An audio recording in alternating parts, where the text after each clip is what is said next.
And welcome to company law revision class.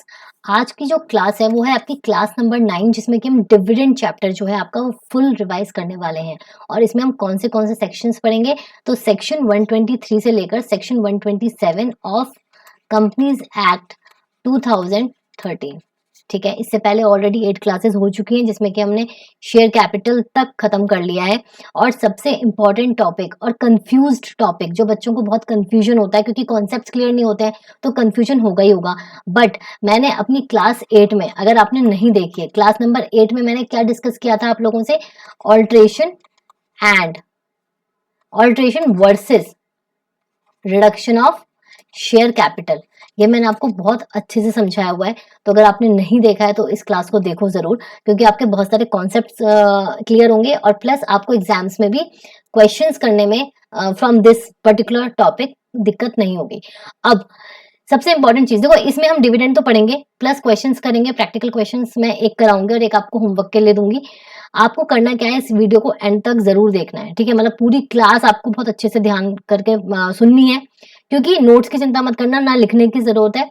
मैं आपको सारे के सारे नोट्स ऑलरेडी टेलीग्राम चैनल पर अपलोड कर चुकी हूँ और इसका भी अपलोड हो जाएगा, ठीक है। तो आपको सिर्फ ध्यान करके सुनना है। जो बच्चे पहली बार डिविडेंड पढ़ रहे हैं या फिर जो बच्चे रिवाइज कर रहे हैं, दोनों के लिए ये बहुत बेनिफिशियल क्लास होने वाली है। तो आपको क्या करना है, आपको मुझे मोटिवेट करने के लिए सब्सक्राइब करना है और चैनल को लाइक करना है, वीडियो को लाइक करना है और शेयर करना है अपने फ्रेंड्स के साथ जितना हो सकता है, ठीक है।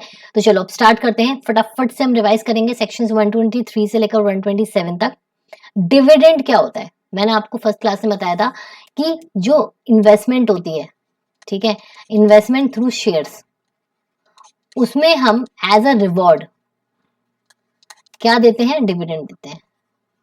और ये कहां से देते हैं, हम अपने प्रॉफिट्स में से देते हैं। ये बेसिक है, ये बेसिक कॉन्सेप्ट है जो आपको याद रखना है कि हम किनको देते हैं, अपने इन्वेस्टर्स को, अपने शेयर होल्डर्स को क्या देते हैं, रिवॉर्ड देते हैं in form of dividend from companies profits, distributable profits.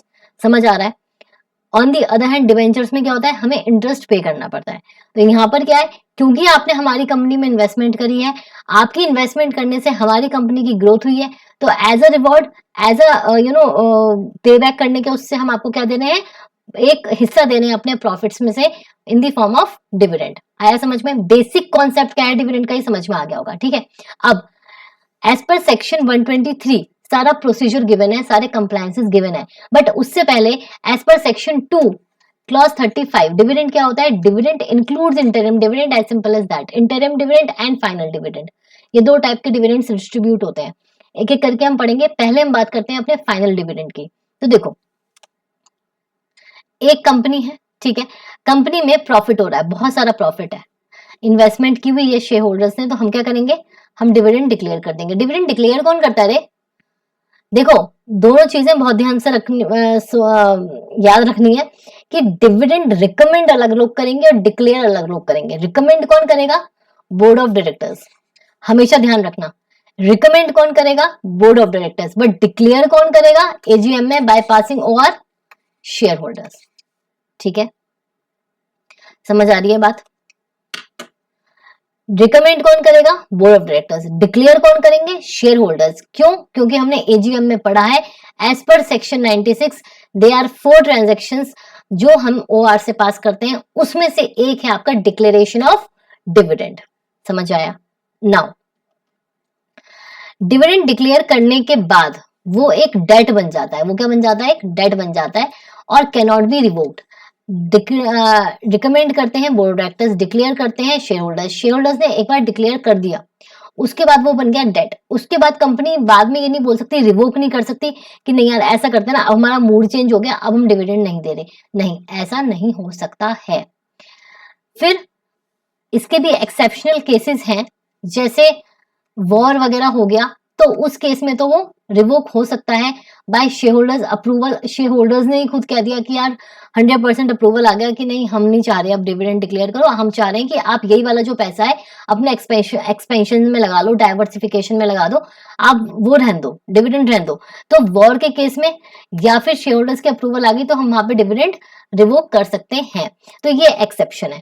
सबसे पहले आपको चेन समझ में आई, हमारी कंपनी में प्रॉफिट्स हो रहे हैं, ठीक है, और हमें एज अ रिवॉर्ड डिविडेंड देना है, शेयर होल्डर्स को। तो उसका क्राइटेरिया क्या है? सबसे पहले रिकमेंड कौन करेगा? Board of directors. और डिक्लेयर कौन करेंगे? Share holders. कहाँ डिक्लेयर करेंगे? एजीएम में, bye way of passing OR, bye way of passing OR, bye way of passing ordinary resolution. एक बार डिक्लेयर कर दिया तो रिवोक नहीं हो सकता। एक्सेप्शंस क्या है? वॉर, कोई वॉर हो गई तो आप डिक्लेयर करोगे कि नहीं नहीं हमें तो डिक्लेयर करना है? नहीं, वॉर है, एक्सेप्शनल केस है, सब समझते हैं, आप डिक्लेयर नहीं करोगे। या फिर शेयर होल्डर्स की अप्रूवल हो गई, शेयर होल्डर्स ने बोल दिया कि नहीं अभी ये जो चीज है ना आप इसको एक्सपेंशन में लगा दो, ठीक है। अब इन केस डिक्लेयर करा है और हमें देना है तो हम कैसे देंगे, कितने टाइम में हम पेमेंट करेंगे? तो बोलता है ये जो पोटली है ना आपकी प्रॉफिट वाली, उसमें से आप कुछ पोटली यहाँ डाल दो, ठीक है। आपने सपोज 10 lakhs का डिविडेंड डिक्लेयर कर रखा है। अब ये जो डिविडेंड आपने डिक्लेयर किया है ये 30 दिन के अंदर अंदर आपको सारे शेयर होल्डर्स में बांट देना है। सारे शेयर होल्डर्स में बांट देना है डिविडेंड। कब? इन नेक्स्ट 30 डेज, ठीक है। और डिक्लेरेशन के 5 दिन के अंदर अंदर, 5 दिन के अंदर अंदर सारा पैसा आपको एक नई पोर्टली में डालना है, नए बैंक अकाउंट में डालना है, एक शेड्यूल्ड बैंक में, ठीक है। आ रहा है समझ में? अब इसके यहाँ 2 एक्सेप्शंस है। आप कब नहीं दोगे डिविडेंड? जब नो डिफॉल्ट, डिपॉजिट्स में अगर डिफॉल्ट है तो बोलेंगे भैया पहले उनका पैसा वापस करो, फिर तुम अपने शेयर होल्डर्स को रिवॉर्ड बांटना। तुम्हारी कंपनी के जो आउटसाइडर्स हैं, जो डिपॉजिटर्स हैं, उनका तो तुमने पैसा दिया नहीं है और तुम एज अ रिवॉर्ड अपने शेयर होल्डर्स में डिविडेंड बांट रहे हो, तो ये लॉ के हिसाब से गलत है, कॉन्ट्राडिक्टरी है। दूसरा एक्सेप्शन गवर्नमेंट कंपनी के लिए है। अगर आपकी कंपनी मतलब आपकी कंपनी क्या 100% आपकी paid up share capital held by CGSG government, तो फिर आपकी वो गवर्नमेंट कंपनी हो, गवर्नमेंट कंपनी के लिए ये एक्सेप्शन है, ठीक है। ऐसा कुछ करने की जरूरत नहीं है उसे, ठीक है। तो 5 डेज ऑफ डिक्लेरेशन, सारा पैसा यहाँ डाल दोगे और डिस्ट्रीब्यूट कर दोगे 30 दिन के अंदर अंदर। फेलिंग टू विच, अगर आपने ऐसा नहीं करा तो 2 इयर्स की जेल होगी डायरेक्टर्स को एंड फाइन होगा आपका 10,000 टिल डिफॉल्ट कंटिन्यूज, ठीक है। आपको एक साथ पूरा बता देती हूँ क्या है क्या नहीं है, ठीक है। अब यहाँ पे आ जाओ, देखो ध्यान से देखना, दूसरे पेन से काम कर रहे हैं। अब यहाँ पर आपका क्या है, ये कंपनी है, ठीक है, ध्यान से सुनना। कंपनी में डिविडेंड डिक्लेयर हुआ, डिविडेंड डिक्लेयर हुआ, पहले क्या हुआ, रिकमेंड किया बाय बोर्ड ऑफ डायरेक्टर्स, फिर उसके बाद डिक्लेयर होगा by shareholders in AGM by way of passing OR. फिर उसके डिक्लेयर हो गया ना, अब यहाँ से 2 चीजें देखेंगे हम, एक 5 डेज का क्राइटेरिया देखेंगे, एक 30 डेज का क्राइटेरिया देखेंगे। 5 डेज का क्राइटेरिया क्या है, आप एक अलग शेड्यूल्ड बैंक में उस पैसे को रख लोगे जितने का भी डिक्लेयर हुआ है, और 30 डेज के अंदर अंदर सारे शेयर होल्डर्स को क्या करोगे, डिस्ट्रीब्यूट कर दोगे। आ रही है बात समझ में? इतना समझ में आया? अब 2 एक्सेप्शंस हैं इसके, 2 एक्सेप्शंस हैं इसके। एक, जब डिविडेंड आपका डिक्लेयर हो गया तो वो डेट बन गया, वो रिवोक नहीं हो सकता। बट उसके 2 एक्सेप्शंस हैं। क्या? एक तो वॉर के केस में और एक शेयर होल्डर्स की अप्रूवल अगर आपको मिल जाती है, ठीक है। दूसरी चीज जो आपका है डिपॉजिट्स, डिपॉजिट्स में आपका कोई डिफॉल्ट नहीं होना चाहिए। मतलब आप शेयर होल्डर्स को तो पैसा दे रहे हो एज अ रिवॉर्ड, बट जो बेचारे डिपॉजिटर्स हैं उनका पैसा अभी तक गया नहीं है, तो लॉ बोलता है आप ये कॉन्ट्राडिक्ट कर रहे हो, कॉन्ट्रावेंशन है ये एज पर सेक्शन 123, तो इसे हम नहीं मानेंगे। आ रही है बात समझ में? इतना समझ में आ गया आप लोगों को? ये नॉर्मल सिनेरियो है जब आपका वो चल रहा है, हैप्पी हैप्पी चल रहा है, प्रॉफिट्स वगैरह हैं कंपनी में। अब इसका भी एक्सेप्शंस है, इसके 4 एक्सेप्शंस हैं। बाय ऑपरेशन ऑफ लॉ, कुछ ऐसा हो गया जैसे मैंने बोला वॉर छिड़ गई, या फिर कुछ ऐसा हो गया कि आपके कंट्रोल से बाहर है चीज, ठीक है। तो बाय ऑपरेशन ऑफ लॉ आप ये नहीं बोलोगे कि अरे मैं तो डिक्लेयर कर दिया था मुझे तो देना ही देना है डिविडेंड, नहीं, ऐसा नहीं है। अगर कोई ऐसी सर्कमस्टेंसेस आते हैं जहाँ पे लॉ के हिसाब से आप नहीं दे सकते हो तो वो माना जाएगा और वो कॉन्ट्राडिक्शन नहीं होगा। When there is a dispute regarding title of shares, ठीक है, टाइटल ऑफ शेयर्स को लेके ही डिस्प्यूट है। ये भी मिस्टर संदीप है और ये भी मिस्टर संदीप है, और दोनों के में कंफ्यूजन है, कुछ नहीं पता किसका क्या एड्रेस है क्या नहीं है। तो जब टाइटल में ही दिक्कत आ रही है तो फिर हम नहीं देंगे। थर्ड है unable to follow instructions given by shareholders and same communicate to shareholders by company. मतलब कुछ ऐसे इंस्ट्रक्शंस शेयर होल्डर्स ने दिए थे कि आप मुझे ऐसे ऐसे पे कर देना, इस अकाउंट में कर देना, ऐसे कर देना, और वो बाय डिफॉल्ट नहीं हो पाया। कोशिश करी, कंपनी बिल्कुल गुड फेथ में काम कर रही है, कंपनी ने कोशिश करी और सेम शेयर होल्डर को भी कम्युनिकेट करा कि भैया ऐसे आपका पेमेंट नहीं हो पा रही है, डिस्ट्रीब्यूट नहीं हो पाया आपको, व्हाट्सोएवर रीजन, ठीक है। तो ये चीज गलती नहीं मानी जाएगी, क्योंकि गुड फेथ में उसने तभी की तभी उसे क्या कर दिया, कम्युनिकेट कर दिया। Shares calls unpaid adjusted by dividend. आपने डिविडेंड अलग से नहीं दिया, बट अगर शेयर्स आपके अनपेड हैं, ठीक है, तो आपने उसे डिविडेंड नहीं दिया, और जो शेयर्स कॉल जो उसके अनपेड थे वो आपने सेट ऑफ कर दिए। Other reason where the company genuine reason control beyond company. मतलब अगर कुछ ऐसा हो गया है जो बिल्कुल ही बियॉन्ड है, लाइक कोरोना के केस में हो गया था, ठीक है, कुछ ऐसी चीजें हो गई हैं जो आपके कंट्रोल में नहीं है, तो वो भी as the reason, genuine reason वो कंसिडर किए जाएंगे। तो ये 5 केसेस ऐसे हैं जहां पर अगर आपने डिक्लेयर करने के बाद नहीं दिया तो वो आपका ऑफेंस या आपका डिफॉल्ट नहीं माना जाएगा।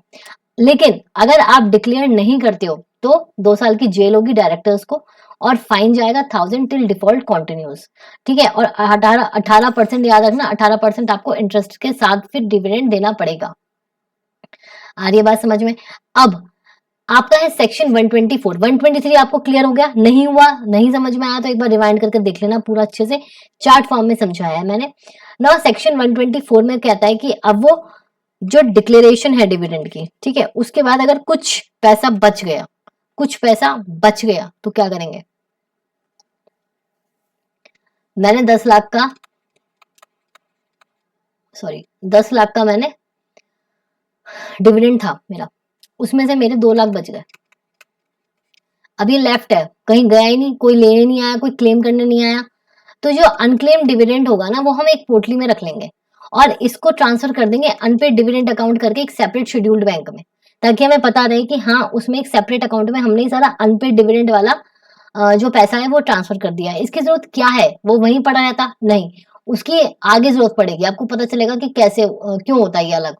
7 डेज के अंदर अंदर बिना देरी करे आप unclaim dividend unpaid dividend account खोलो सेपरेट बैंक अकाउंट में और आप उसको ट्रांसफर कर दो। अच्छा, अगर आपने नहीं करा ऐसा तो आपको यहाँ पे इंटरेस्ट लगेगा 12%, ठीक है। नाउ अब 7 इयर्स के बाद जो है वो आपका पैसा कहाँ चला जाएगा? आईपीएफ में चला जाएगा। कहाँ चला जाएगा? आईपीएफ में चला जाएगा, ठीक है। तो आई होप आपको पूरा प्रोसेस समझ में आ गया होगा। अब हमारा सेकंड आता है declaration of dividend in case of you have इनएडिक्वेट profits और नो प्रॉफिट्स। मतलब लॉसेस अगर आपके चल रहे हैं तो उस केस में आप क्या करोगे? तो आपको 4 कंडीशन सेटिस्फाई करनी है अगर आपको इनएडिक्वेट प्रॉफिट्स के सिनेरियो में, एनवायरमेंट में आपको डिविडेंड डिक्लेयर करना है, ठीक है। तो सबसे पहले क्या है, देखो, अगर आपने पास्ट 3 इयर्स में आपने अगर डिविडेंड दिया है तो हम ये देखेंगे कि आपकी कंपनी में जब करंट ईयर में लॉसेस हैं तो आप दे दो बेशक, लेकिन सब्जेक्ट टू दी कंडीशन कि अगर आपने 3 साल में पीछे डिक्लेयर किया है डिविडेंड तो तीन पैरामीटर्स में हम जज करेंगे। 3 साल के एवरेज रेट ऑफ डिविडेंड निकालेंगे, उससे ज्यादा आप नहीं दे सकते हो, आप दे दो बट उससे ज्यादा मत दो क्योंकि आप लॉसेस में चल रहे हो। तो जैसे फॉर एग्जांपल 21 में 8%, 22 में 10%, 23 में 9%, इन तीनों का एवरेज निकालेगा 9%। तो 9% से ज्यादा नहीं दे सकते हो आप, कम ही दे सकते हो, या 9% दे सकते हो rate of dividend in current year 2024, ठीक है। सेकेंड कंडीशन है आपकी maximum amount that can be withdrawn cannot exceed 1/10 of paid up share capital plus free reserves. जितना भी हम पैसा निकाल रहे हैं, कहां से? एक्यूमुलेटेड प्रॉफिट्स में से, उसमें हम ये चेक करेंगे कि कहीं पेड अप शेयर कैपिटल और फ्री रिजर्व्स का मिलके 1/10 से कम तो नहीं हो रहा है। 10 लाख का 1/10 1 लाख से हम कम तो नहीं कर रहे हैं, फॉर एग्जाम्पल, ये सिर्फ फॉर एग्जाम्पल है, ठीक है। इस तरीके से हम निकालेंगे। First set of current year losses if any, और इसमें से भी सब पहले क्या होगा, अगर आपके करंट ईयर के लॉसेस चल रहे हैं तो वो वाला अमाउंट इसमें से हम पहले निकालेंगे, उसके बाद हम डिविडेंड देंगे, ठीक है। हम देखो कोई चीज दे रहे हैं शेयर होल्डर्स को, खुशी खुशी दे रहे हैं ना, तो हम और चीज हमारी कंपनी में चीजें चल नहीं रही हैं ठीक से और हम रिवॉर्ड दें, मतलब कि आपकी लाइफ में कुछ नहीं चल रहा है, आपकी लाइफ में पैसा नहीं है इतना, लेकिन हम पार्टी पे पार्टी कर रहे हैं, वो चीज सही नहीं है ना। ऐसे ही हमारी कंपनी में अगर लॉसेस हैं तो पहले तो आपका कर्तव्य बनता है कि अपने कंपनी के लॉसेस को सेट ऑफ करो और जो बाहर वालों का पैसा है वो आप पे ऑफ करो, फिर आप डिविडेंड दो as a reward to your shareholders, to your investors. Now balance जो हमारा फ्री रिजर्व में should not fall below 15% of paid up share capital, ये चीज हमें ध्यान में रखनी है। तो ये 4 चीजें हैं जो हमें ध्यान में रखनी है। अभी हम क्वेश्चन करेंगे, हमें समझ में आ जाएगा। अब हमारा नेक्स्ट है इंटरिम डिविडेंड। इंटरिम डिविडेंड क्या होता है? वो क्या था हमारा फाइनल डिविडेंड, ये क्या है हमारा इंटरिम डिविडेंड। तो इंटरिम डिविडेंड क्या है? जब हम 2 एजीएम के बीच में कोई डिविडेंड डिक्लेयर कर रहे हैं, जब हम 2 एजीएम के बीच में डिविडेंड डिक्लेयर कर रहे हैं, ठीक है, तो उसे कहते हैं इंटरिम डिविडेंड। ये क्या करा जाता है? ये रिकमेंड और डिक्लेयर दोनों ही कौन करता है? Board of directors. किस में से निकाला जाता है ये अमाउंट? किस पोटली में से निकालेंगे हम? पीएनएल की पोटली से निकालेंगे, ठीक है। अब इसमें क्या है? Profit earn from the beginning of current year. From the beginning of current year मतलब क्या हो गया आपका? इतना, ये करंट ईयर हो गया ना, beginning of the current year, till the end of the quarter immediately preceding the quarter in which interim dividend, interim है ये, ठीक है, इंटरिम डिविडेंड इज डिक्लेयर्ड। अब जैसे यहाँ की अगर मैं बात करूं तो स्टार्टिंग कितनी होगी? इतनी। और सपोज मैंने सितंबर में डिक्लेयर किया, सितंबर में डिक्लेयर किया मैंने, सितंबर 24 में, सितंबर में नहीं, मैंने इसको किया फॉर एग्जांपल अक्टूबर में। एजीएम तो हो गई ना, कभी भी करो एजीएम के तो बीच में ही आएगा। तो हम ये जो डिक्लेयर कर रहे हैं, फॉर एग्जांपल मैंने अक्टूबर 24 में अभी किया है, तो मेरा जो क्वार्टर चलेगा वो कैसे चलेगा? जनवरी, फरवरी, मार्च, अप्रैल, मई, जून, जुलाई, अगस्त, सितंबर, अक्टूबर, नवंबर, दिसंबर। तो अक्टूबर, नवंबर, दिसंबर इमीडिएटली प्रीसीडिंग द क्वार्टर, अक्टूबर, नवंबर, दिसंबर, तो सितंबर 24 वाला जो क्वार्टर है वो एंड होगा। तो इतना जो होगा ना, इतना जो प्रॉफिट है वहां से निकाला जाएगा पैसा, ठीक है, समझ में आ रहा है? If there is loss, then you can give dividend from total P&L not more than the average dividend rate immediately preceding 3 financial year। और इसमें हम और जो डिटेल्स हैं उसके लिए हम कौन सा सेक्रेटरी स्टैंडर्ड देखते हैं? 3। इस क्वेश्चन में क्या है? ABC is planning to declare final dividend for the financial year 23-24। बहुत ही सिंपल क्वेश्चन है। ये आपको दे रखा है paid up share capital, free reserve, profit, interim dividend. अब ये सारी डिटेल्स दी हुई हैं। आपको क्या करना है? आपको डिविडेंड जो 10% ऑफ पीएससीए कैलकुलेट करना है, total dividend payable by ABC, ठीक है। तो ये आप कैलकुलेट करोगे, बहुत इजी है, बहुत सिंपल है। और इसी के साथ मैंने जगह भी दे रखी है यहाँ पे कैलकुलेट करना, और ये वाला जो क्वेश्चन है ये भी। अब फिर नेक्स्ट क्लास में अपना जो नेक्स्ट टॉपिक है उससे पहले हम ये वाली जो चीजें हैं सॉल्व करके मैं आपको एक्सप्लेन कर दूंगी, बट पहले खुद कोशिश करो क्योंकि मैंने इतने अच्छे से समझाया है, ठीक है। इस पर्टिकुलर क्वेश्चन में क्या है देखो, XYZ is planning to declare final dividend for financial year. तो पेड अप शेयर कैपिटल आपकी इतनी है, फ्री रिजर्व जितना है, यहाँ पे लॉसेज है उसका ध्यान रखना है हमें। 5 लाख के लॉसेज चल रहे हैं और हमें 3 साल का डिविडेंड दे रखा है। इसका मतलब हम क्या निकालेंगे? इसका एवरेज, और उसके बाद सो ऑन जो भी क्वेश्चन में गिवन होगा, ठीक है। यहाँ मैं क्वेश्चन लिख दूंगी, यहाँ पे इम्प्रॉपर है। आपको जो वर्कशीट मिलेगी वो डोंट वरी, वो आपको पूरी मिलेगी। यहाँ पे आपको कैलकुलेट ही करना है एवरेज प्रॉफिट के बाद, बट यहाँ पे गिवन नहीं है। तो जो आपको टेलीग्राम पे नोट्स मिलेंगे वहां पे जरूर देखना, वहां पे आपको पूरी मिलेगी, ठीक है। तो वहां सॉल्व करना, और अगर नहीं आता है तो मैं आपको सॉल्व करवाऊंगी नेक्स्ट क्लास। हाँ जी, तो ये रिमाइंडर है, एक बहुत इम्पॉर्टेंट रिमाइंडर। एजीएम जो है आपका annual general meeting chapter from company law, उसका फुल ऑडियो रिवीजन अवेलेबल है on my YouTube channel as well as on my Telegram channel in bits and pieces section wise. तो अगर आपको मन नहीं कर रहा है कि आप बुक खोलकर अटेंटिवली बैठो on your work desk, you may listen to audio topic wise, section wise from my Telegram channel. Audio notes सारे अवेलेबल हैं वहाँ पर, सेक्शन वाइज मैंने दिए हुए हैं। साथ ही जैसे ये आपका एजीएम के 3 पार्ट्स में मैंने अपने यूट्यूब चैनल पर डाला हुआ है, सेक्शंस कौन कौन से हैं क्या है वो आपको वीडियो में बहुत आराम से दिख जाएगा, थंबनेल पे भी, और वीडियो के अंदर भी टॉपिक वाइज मैंने दिया हुआ है थंबनेल, अलग अलग टॉपिक, आपको आराम से रिवाइज हो जाएगा, ठीक है। अब होता क्या है ना, ये चीज़ है क्यों, आप लोगों के पास टाइम नहीं है या आपको मन नहीं है, तो आप आराम से आंख बंद करके इसको रिवाइज कर सकते हो, ठीक है। सो आपको अवेलेबल हो जाएंगे। इसके बाद हम नेक्स्ट चैप्टर स्टार्ट करेंगे डायरेक्टर्स का, उसके भी सारे ऑडियो नोट्स आपको मेरे चैनल पर मिल जाएंगे। तो सब्सक्राइब करना मत भूलना, please do subscribe, like and share to motivate me.